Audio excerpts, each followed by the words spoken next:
మోక్షద ఏకాదశి కథ తెలుగులో మొదటగా చంపక నగరంలో వైఖానసుడు అనే రాజు ఉండేవాడు.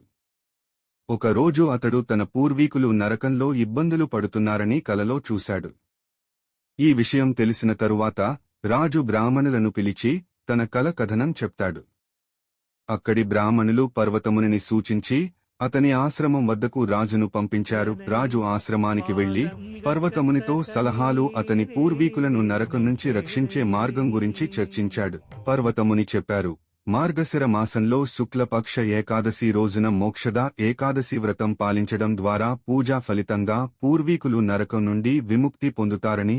ఆ రోజు రాజు తన కుటుంబ సభ్యులతో కలిసి మోక్షద ఏకాదశి వ్రతాన్ని ఆచరించి తన పుణ్యాన్ని తండ్రి సహా పూర్వీకులందరికీ అంకితం చేశాడు. ఆ విధంగా ఆయన తండ్రి నరకం నుండి విముక్తి పొందారు. మోక్షద ఏకాదశి ఉపవాసం, పరిశుద్ధ ధ్యానం, విష్ణు భక్తి ద్వారా పాపాలు తప్పించుకోవడం, పుణ్యలభ్యం సాధించడం సాధ్యమవుతుంది. ఓం నమో భగవతే వాసుదేవాయ మంత్రాన్ని జపించడం ఎంతో ప్రాముఖ్యం కలిగి ఉంటుంది.